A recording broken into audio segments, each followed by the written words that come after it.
मैं पूरे 800 किलो का एक बेहद मोटा और बेतरतीब आदमी था। फिर भी मेरी शादी एक बेहद खूबसूरत शांत स्वभाव वाली महिला अधिकारी से हो गई। लेकिन शादी के 3 साल बाद तक उसने मुझे अपनी एक उंगली तक छूने नहीं दी। मुझे लगा कि वो सिर्फ मेरे मोटापे से नफरत करती है, इसलिए मेरे साथ इतना ठंडा व्यवहार करती है। लेकिन एक दिन मैंने उससे उसके बचपन के दोस्त के साथ हाथ पकड़कर मार्केट में घूमते और गाल से गाल मिलाकर फोटो खिंचवाते देखा। तब मुझे समझ आया कि उसने मुझसे शादी प्यार की वजह से नहीं की थी, बल्कि सिर्फ अपने दादाजी का एहसान चुकाने के लिए की थी। इसलिए जब उसकी माँ ने फिर से मुझे मोटा कहकर ताना मारा और चाहा कि उसकी बेटी और उसका बचपन का दोस्त IVF करवाएं, तब मैंने तय कर लिया कि अब और नहीं सहूंगा। अगर आपको वही अपना दामाद बनाना है तो ठीक है, मैं आप सबकी इच्छा पूरी कर देता हूँ, मैं डिवोर्स लेता हूँ। मेरी ये बात सुनते ही सास पहले तो चौंक गई, फिर उसकी आंखों में चमक आ गई। तुम सच कह रहे हो? मैं सिर हिलाने ही वाला था कि अगले ही पल पत्नी का चेहरा एकदम बदल गया। उसने मेरा हाथ पकड़कर मुझे खड़ा किया। तुम क्या बकवास कर रहे हो माँ? ये हम दोनों के बीच की बात है, आपको इसकी चिंता करने की जरूरत नहीं है। इतना कहकर वो मुझे अपने मायके से बाहर ले आए। काफी दूर आने के बाद वो रुकी, भौहें सिकोड़कर मेरी तरफ देखा। उसके चेहरे पर हल्की सी इरिटेशन साफ दिखाई दे रही थी। तुम फिर क्या उल्टी सीधी बातें कर रहे हो? मैं बकवास नहीं कर रहा, मैं सीरियस हूँ। वो कुछ पल चुप रही, काफी देर तक मुझे देखती रही, फिर बोली, मैंने दादाजी से वादा किया था कि मैं तुमसे शादी करूंगी और मैं अपना वादा निभाऊंगी। मैंने कभी तुमसे डिवोर्स लेने के बारे में नहीं सोचा। उसकी ये बात सुनकर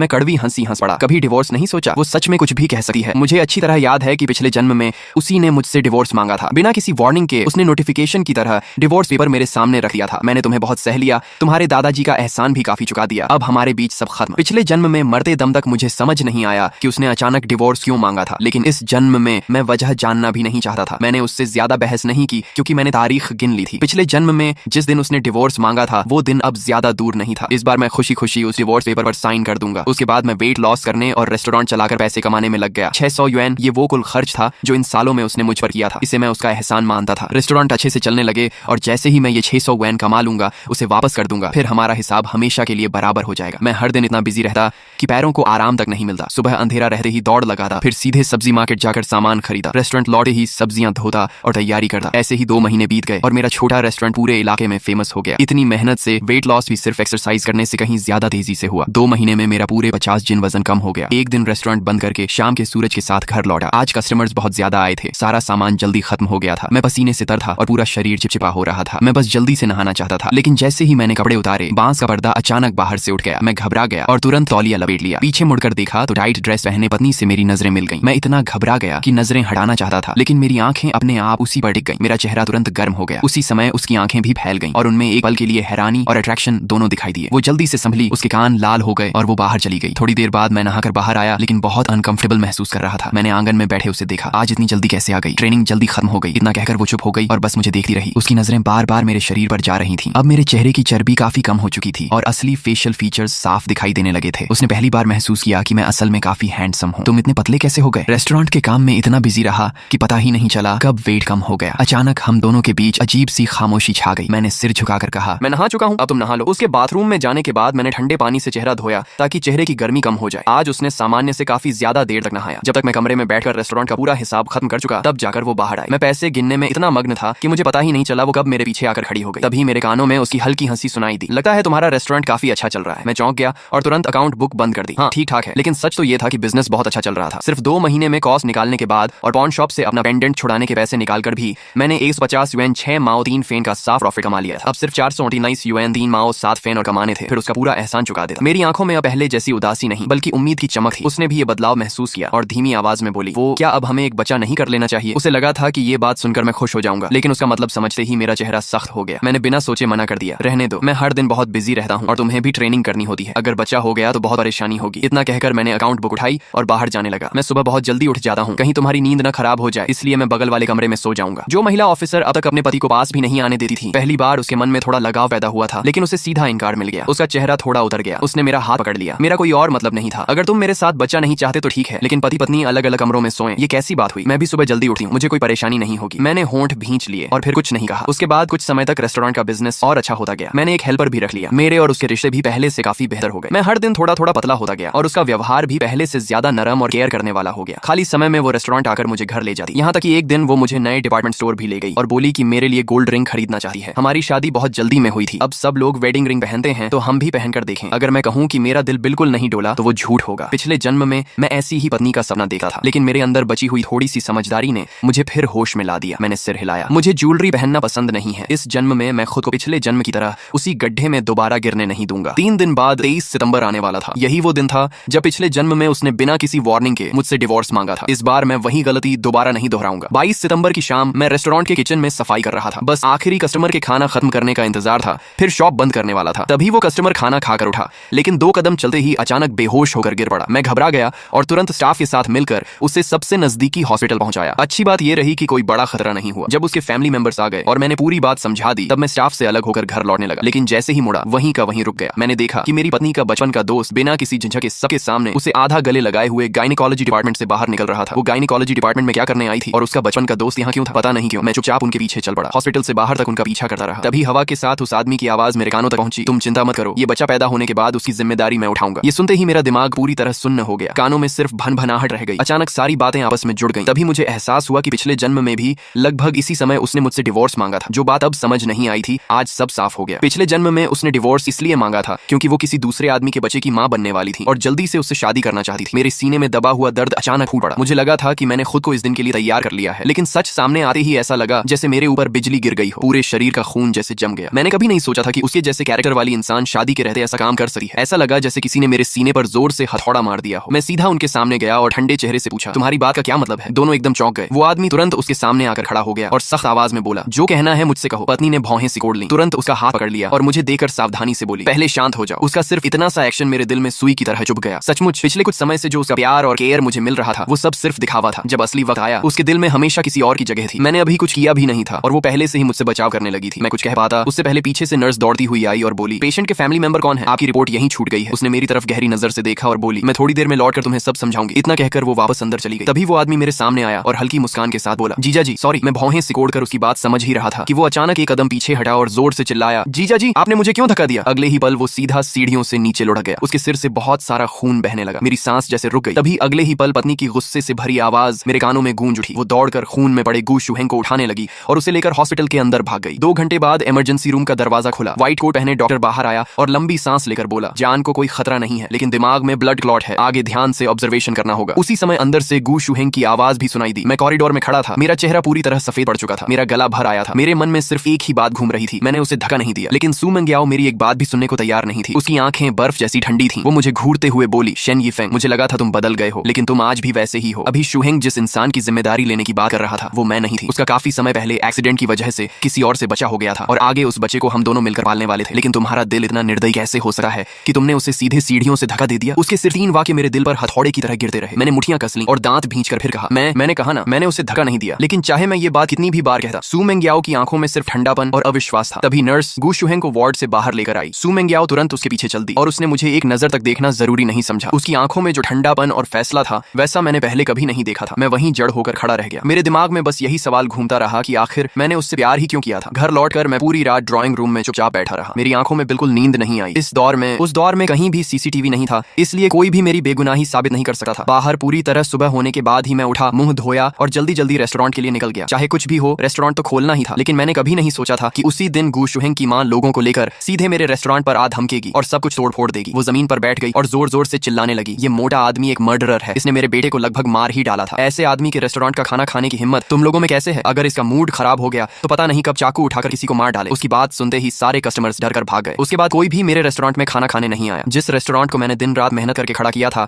वो एक ही रात में ऐसी जगह बन गया जिससे हर कोई दूर भागने लगा। मैंने स्टाफ को सैलरी देकर घर भेज दिया और अकेले ही टूटी फूटी शॉप को साफ किया। फिर थके हुए शरीर को घसीटे हुए घर पहुंचा। सू मेंग्याओ पहले से डाइनिंग टेबल पर बैठी मेरा इंतजार कर रही थी। उसने काफी देर तक ठंडी नजरों से मुझे देखा और फिर पहला वाक्य यही कहा, सब लोग चले गए? फिर उसने शांत आवाज में कहा, पहले तुमने डिवोर्स की बात की थी, अब मैं मान गई हूँ। अपना मैरिज सर्टिफिकेट ले आओ, कल सुबह हम दोनों आर्मी में जाकर डिवोर्स रिपोर्ट जमा करेंगे। इतना कहकर उसने मेरे सामने डिवोर्स एप्लीकेशन रखी। मेरी सांस हल्की सी रुक गई। उस पेपर पर लिखे बड़े बड़े शब्दों को देखकर भी इस बार मेरे दिल में ज्यादा हलचल नहीं हुई। पिछले जन्म की वही डिवोर्स एप्लीकेशन आखिर इस जन्म में भी मेरे सामने आ ही गई। मैं खुद पर हल्का सा मुस्कुराया, शायद यही होना था। जिस दिन मैं दोबारा जन्म लेकर लौटा था, उसी दिन मैंने उसे छोड़ने का फैसला कर लिया था। काफी देर बाद मैंने शांत होकर सिर हिलाया। ठीक है, मेरी इतनी आसानी से हामी भरने पर सू मेंग्याओ की आंखों में हैरानी की एक झलक दिखाई दी। शायद उसने कभी नहीं सोचा था कि मैं इतनी आसानी से मान जाऊंगा। अगली सुबह हम दोनों तय समय पर आर्मी ऑफिस पहुंचे और डिवोर्स रिपोर्ट जमा कर दी। पिछले जन्म की तरह इस बार कोई मुश्किल नहीं हुई। डिवोर्स सर्टिफिकेट उम्मीद से भी ज्यादा आसानी से बन गया। रजिस्ट्रेशन ऑफिस से बाहर निकलते ही सू मेंग्याओ ने मेरी तरफ देखकर कहा, फैमिली क्वार्टर वाला घर तुम ही रख लो, मैं बाहर शिफ्ट हो जाऊंगी। मैंने हाथ में पिछले जन्म जैसा ही डिवोर्स सर्टिफिकेट पकड़ा हुआ था। मैंने सिर हिलाकर कहा, नहीं, अब मैं वहां नहीं रहूंगा। मैं अब तुम्हारा फैमिली मेंबर नहीं हूँ, इसलिए तुम्हारे घर में रहने का कोई हक भी नहीं है। सू मेंग्याओ ने भौहें सिकोड़कर पूछा, फिर तुम कहाँ जाओगे? मैंने बिना झिझक जवाब दिया, गांव वापस। इतना कहकर मैं भारी कदमों से वहां से चला गया। गू शुहेंग की मां ने रेस्टोरेंट की ऐसी हालत कर दी थी कि उसे चलाना नामुमकिन हो गया था, इसलिए मुझे उसे बंद करना पड़ा। आखिर में मेरी हालत भी पिछले जन्म से ज्यादा अच्छी नहीं निकली। पहले मेरा इरादा बस स्टेशन जाकर गांव की टिकट खरीदने का था, लेकिन जब मैं रेलवे स्टेशन के पास से गुजरा तो अचानक मुझे लू जियान की याद आ गई, जिसने कुछ समय पहले मुझे नर्स सिटी में काम और डेवलपमेंट का मौका दिया था। गांव लौटकर पिछले जन्म की तरह बेकार जिंदगी बिताने से अच्छा था कि मैं एक नई जगह जाकर नई शुरुआत करूं, जहां कोई मुझे जानता तक ना हो। मैं वापस फैमिली क्वार्टर लौटा, लू जियान का कॉन्टैक्ट ध्यान से संभाल कर रख लिया, फिर अकाउंट बुक निकालकर सारे पैसे गिने। रेस्टोरेंट से मैंने कुल 670 युएन, 8 माओ 6 फेन कमाए थे। इनमें से 600 युएन सू मंग्याओ को लौटाने के लिए काफी थे और बचे हुए करीब 70 युएन से मैं नर्स सिटी की ट्रेन टिकट खरीद सका था। अब मेरा वेट पहले से काफी कम हो चुका था, इसलिए सामान बांधते समय मैं सिर्फ वही कपड़े साथ ले गया जो अब मुझे फिट आते थे। बाकी सारे कपड़े बांधकर स्क्रैप में बेच दिए, जिससे 10 युएन और मिल गए। आखिर में मेरा सामान इतना कम बचा कि एक ही बैग में सब आ गया। बैग उठाकर जब मैं कमरे से बाहर निकला तो आखिरी बार पूरे आंगन को देखा। पिछले जन्म में मैं सोचता था कि यही मेरा हमेशा का घर होगा। डिवोर्स के बाद भी मैं वहां से जाना नहीं चाहता था और आखिर में सू मेंग्याओ ने मुझे और मेरे सामान को बाहर निकलवा दिया था। लेकिन इस जन्म में उसने खुद घर मुझे देने की बात कही। फिर भी अब मुझे वहां किसी चीज से कोई लगाव नहीं था। मैंने फैमिली क्वार्टर की चाबी, 3 साल की शादी के दौरान हुए खर्च का अकाउंट बुक और कपड़े में लपेटे हुए पूरे 600 युएन डाइनिंग टेबल पर रख दिए। फिर अपना बैग उठाया और बिना पीछे देखे नर्स सिटी जाने वाली ट्रेन में बैठ गया। पिछले जन्म और इस जन्म दोनों का हर रिश्ता और हर हिसाब आज से हमेशा के लिए खत्म हो गया। अब हमारी कभी मुलाकात नहीं होगी। उसी समय हॉस्पिटल के वार्ड में सू मेंग्याओ गंभीर चेहरे के साथ फल लेकर गू शुहेंग के कमरे की तरफ जा रही थी। जैसे ही वो दरवाजे तक पहुंची, आधा खुले दरवाजे के अंदर से गू शुहेंग और उसकी माँ की बातचीत सुनाई दी। उसकी माँ हंसते हुए बोली, इस बार मेंग्याओ का उस मोटे आदमी से डिवोर्स तो पक्का हो गया होगा ना? गू शुहेंग भी मुस्कुराते हुए बोला, बिल्कुल। आखिर मैंने बेकार थोड़ी ही शराब पीकर किसी दूसरी औरत के साथ सोने और बचा होने वाली कहानी बनाई थी। फिर उसे बहाना बनाकर चेकअप रिपोर्ट लेने बुलाया और उस मोटे आदमी पर मुझे सीढ़ियों से धक्का देने का झूठा इल्जाम लगा दिया। मेंग्याओ खुद कह चुकी है कि डिवोर्स के बाद वो मुझसे शादी करेगी। इसे वो मेरे लिए कॉम्पेंसेशन मानेगी। उनकी हर बात सू मेंग्याओ के कानों में साफ साफ पड़ रही थी। उसने कभी सपने में भी नहीं सोचा था कि झूठ बोलने वाला इंसान वही होगा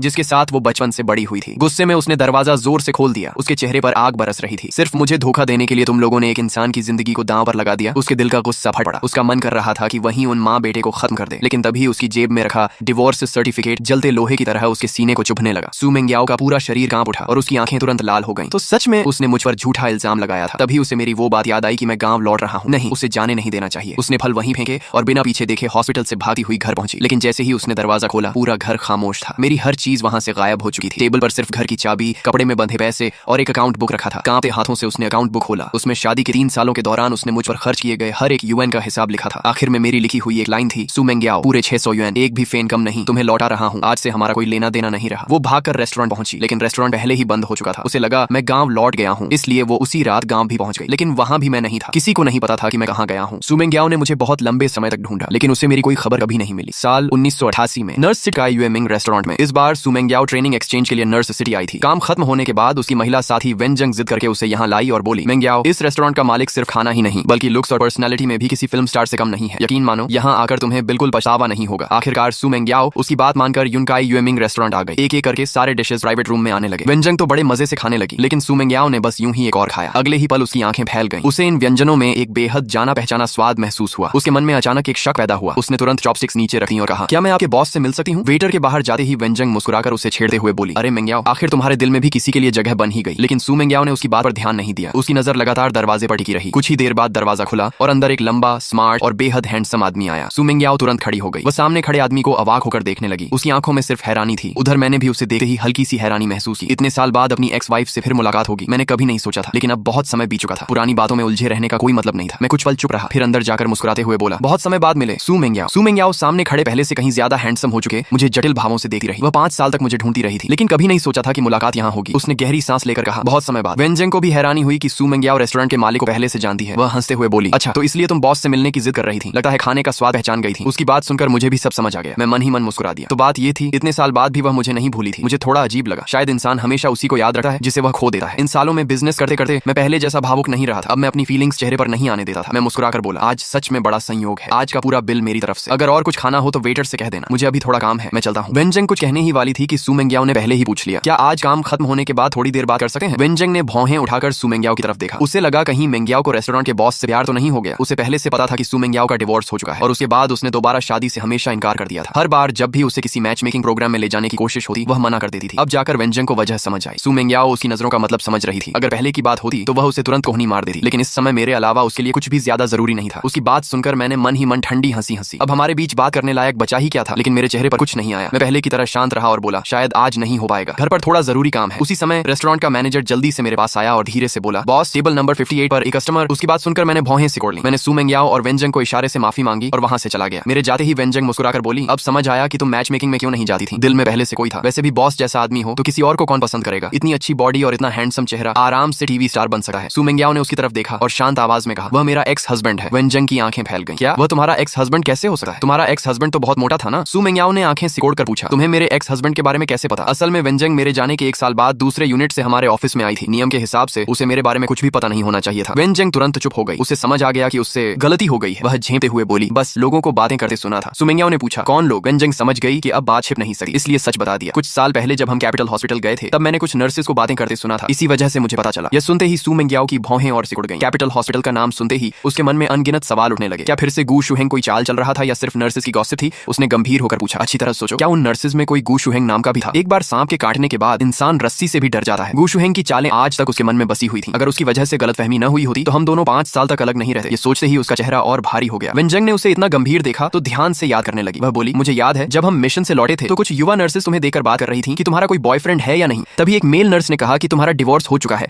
उसने यह भी कहा कि तुम्हारा पहला पति बहुत आलसी था, सिर्फ खाने का शौकीन था, बहुत मोटा था, उसका स्वभाव भी खराब था, उसने जबरदस्ती तुमसे शादी की थी और उसका कैरेक्टर भी खराब था। आगे की बात कहते कहते वेनजंग ने देखा कि सू मेंग्याओ का चेहरा गुस्से से काला पड़ चुका है, इसलिए वह चुप हो गई। सू मेंग्याओ इन झूठी बातों से बेहद गुस्से में आ गई। उसने कुछ देर गहरी सांस ली, फिर सख्त आवाज में बोली, यह सब सरासर झूठ है। वह बिल्कुल ऐसा इंसान नहीं था। शादी मैंने अपनी मर्जी से की थी। हाँ, उस समय वह थोड़ा जल्दबाज था, लेकिन वह कभी भी वैसा इंसान नहीं था जैसा लोग बताते हैं। वेनजंग ने भी सिर हिलाया। उसे भी लगा कि वह मेल नर्स पूरी तरह झूठ फैला रहा था। अभी जिस रेस्टोरेंट के मालिक को उन्होंने देखा था उसका उन नर्सेस की बातों में बताए गए मेंग्याओ के एक्स हस्बैंड से कोई मेल ही नहीं था। वेनजंग के मन में ऐसा लगा जैसे किसी ने उसे धोखा दिया हो और वह गुस्से से भर उठी। वह बोली, वह मेल नर्स सच में बहुत घटिया इंसान है। उसने जानबूझकर तुम्हारे एक्स हस्बैंड की इमेज खराब की थी। सू मेंग्याओ ने उसकी तरफ तिरछी नजर से देखा और बोली, अगली बार जब कैपिटल हॉस्पिटल जाओ तो मुझे उसे पहचान कर जरूर दिखाना। मैं भी देखना चाहती हूँ कि कहीं फिर से गू शुहेंग ही कोई चाल तो नहीं चल रहा। वेनजंग ने तुरंत कहा, मेरी मेमोरी बहुत अच्छी है, मैं उसे जरूर पहचान लूंगी। सू मेंग्याओ सामने रखे पूरे खाने को देखती रही। उसका बिल्कुल भी खाने का मन नहीं था, लेकिन क्योंकि यह खाना मेरे हाथों का बना हुआ था उसने फिर से बोल उठाया और खाना शुरू कर दिया। खाना खाते खाते उसने वेटर को बुलाकर मेरे पिछले कुछ सालों की बातें भी पूछी। खाना खत्म होने के बाद उसने वेनजंग से पहले वापस जाने को कहा। वेनजंग ने मुस्कुराकर उसे ऐसा लुक दिया जैसे सब समझ गई हो, फिर रेस्टोरेंट से चली गई। उधर सू मेंग्याओ रेस्टोरेंट के बाहर ही खड़ी होकर मेरा इंतजार करने लगी। मैंने टेबल नंबर 58 वाले कस्टमर का मामला निपटाया, फिर रेस्टोरेंट मैनेजर को ऑफिस में बुलाकर कुछ जरूरी बातें समझाई। मैनेजर के बाहर जाने के बाद कैशियर ने दरवाजा खटखटाकर कहा, बॉस, बाहर एक महिला अधिकारी काफी देर से खड़ी है, उनकी वजह से कस्टमर्स अंदर आने में हिचक रहे हैं, क्या उन्हें वहां से जाने के लिए कह दूं? मैंने हल्का सा सिर पकड़ लिया। मुझे पहले से पता था कि वह कौन है। मैंने हाथ हिलाकर कहा, रहने दो। कैशियर के जाने के बाद पूरे ऑफिस में सिर्फ मैं अकेला रह गया। मैं कुर्सी पर पीछे टिक गया और उंगलियों से आर्मरेस्ट पर हल्के हल्के टैप करने लगा। मैं खुद भी समझ नहीं पा रहा था कि सू मेंग्याओ के लिए मेरे मन में आखिर क्या बचा है। हमारे डिवोर्स को इतने साल हो चुके थे, लेकिन उसके अचानक सामने आ जाने से मेरा शांत मन फिर से बेचैन हो गया था। जैसे ही पुरानी बातें याद आती मेरा सिर दर्द करने लगा। लेकिन एक बात तय थी, मैं अपनी आज की शांत जिंदगी दोबारा बर्बाद नहीं होने देना चाहता था। लेकिन अगर वह यूं ही बाहर खड़ी रही तो भी बात नहीं बनेगी। मैं उसे अच्छी तरह जानता था। जिस बात का वह फैसला कर लेती उसे पूरा करके ही मानती थी। अगर आज नहीं मिली तो कल फिर आ जाएगी। आखिर उसे हमेशा के लिए कैसे दूर भेजूं? मैंने माथे पर हाथ रखा और परेशान होकर सोचने लगा। तभी मेरी नजर टेबल पर रखे मोटोरोला फोन पर पड़ी और अचानक मेरे दिमाग में एक आइडिया आया। उधर सू मेंग्याओ काफी देर तक रेस्टोरेंट के बाहर मेरा इंतजार करती रही। जब उसने मुझे बाहर आते देखा तो वह सीधी होकर मेरी तरफ बढ़ी, लेकिन अगले ही पल उसके कदम रुक गए। उसकी आंखें सामने ही जम गईं और उसकी मुट्ठियां कस गईं। उसने देखा कि मैं मुस्कुराते हुए एक बेहद खूबसूरत और शांत स्वभाव वाली युवा लड़की की तरफ बढ़ा। मैंने हंसते हुए उसका हाथ पकड़ लिया और प्यार से कहा, टैंग टैंग, तुम बिल्कुल टाइम पर आई हो। बताओ आज कहाँ घूमने चलें? वह लड़की भी मुस्कुराकर मेरे हाथ से बैग लेते हुए बोली, चलो मैं तुम्हें नर्स सिटी के नए मॉल में घुमाती हूँ। सू मेंग्याओ वहीं खड़ी हमें हंसते बात करते दूर जाते हुए देखती रह गई। उसके मुंह में कड़वाहट भर गई। उसने मन ही मन सोचा तो अब उसकी जिंदगी में कोई और आ चुकी है। उसकी आंखों की चमक बुझ गई और वह उदास होकर वहां से चली गई। लेकिन उसे क्या पता था कि उसके जाते ही रेस्टोरेंट के कैशियर ने तुरंत काउंटर पर रखे लैंडलाइन से मुझे फोन किया और बोला, बॉस वह चली गई। ये सुनते ही मैंने राहत की सांस ली और तुरंत उस लड़की का हाथ छोड़ दिया। मैंने कहा, ठीक है समझ गया, तुम अपना काम करो। फोन रखते ही लड़की ने नाराज होकर मेरी तरफ देखा और बोली, पता है तुम्हारी इस हरकत को क्या कहते हैं? काम निकलते ही पहचानना बंद कर देना। मैंने उसकी तरफ देखा, मोटोरोला पॉकेट में रखा और मुस्कुरा कर कहा, कैसी बातें कर रही हो? मैंने तो तुम्हें शुरू से ही एक ड्रामा करने के लिए बुलाया था। वह लड़की लू जीवन की भतीजी लू तंगटांग थी। कुछ समय पहले ही वह विदेश से वापस आई थी। लू जीवन ने मुझसे कहा था कि कुछ दिनों तक उसका ख्याल रखूं। लू तंगटांग ने मुस्कुराना बंद किया, भौहें उठाई और बोली, तो वह औरत तुम्हारी एक्स वाइफ थी? मुझे तो वह कुछ खास नहीं लगी। मैंने मुस्कुराकर कहा, ठीक है, आज मेरी हेल्प करने के लिए थैंक्स। अगली बार मैं तुम्हें खाना खिलाऊंगा। अब मुझे थोड़ा काम है, मैं चलता हूँ। इतना कहकर मैं मुड़ने लगा, लेकिन लू तंगटांग मुस्कुराते हुए फिर मेरे पास आ गई और उम्मीद भरी नजरों से बोली, तो क्या मैं कभी तुम्हारे हाथ का बनाया खाना खा सकती हूँ? मैंने बिना सोचे कहा, बिल्कुल। वह तुरंत खुश होकर बोली, तो अभी? मैं एक पल के लिए रुक गया और बेबस होकर उसकी तरफ देखने लगा। मेरा चेहरा देखकर वह जल्दी से बोली, ठीक है, तो कल मैं बिल्कुल फ्री हूँ। मैंने सिर हिलाया, ठीक है, कल यूनकाई यूएमिंग रेस्टोरेंट में मिलते हैं। लू तंगटांग की आंखों में हल्की सी निराशा झलक गई। उसे लगा था कि मैं उसे अपने घर बुलाऊंगा, लेकिन उसने ज्यादा जिद नहीं की। उसे डर था कि कहीं मैं मना न कर दूं, इसलिए उसने मुस्कुराकर हाथ हिलाया और बोली, ठीक है, कल मिलते हैं, बाय। उससे विदा लेकर मैं नर्स सिटी वाले अपने घर लौट आया। इन सालों में मैंने नर्स सिटी में 10 से ज्यादा ब्रांचेस खोल ली थी। बेशक इसमें लू जीवान ने मेरी काफी मदद की थी। अब मैंने अच्छी खासी प्रॉपर्टी बना ली थी और यहाँ एक घर खरीदना मेरे लिए कोई मुश्किल बात नहीं थी। नहाकर मैं सोफा पर बैठ गया और फोन खोलकर वर्क मैसेजेस देखने लगा। तभी मेरी नजर एक नए मैसेज पर पड़ी और मेरी भौहें सिकुड़ गईं। मैसेज में लिखा था, बॉस शेन, क्या कल शाम आप ग्वांगयू बिल्डिंग की टॉप फ्लोर पर बने रिवॉल्विंग रेस्टोरेंट में मेरे साथ डिनर करने का सम्मान देंगे? आपकी महिला बिजनेस पार्टनर जंग लाओ।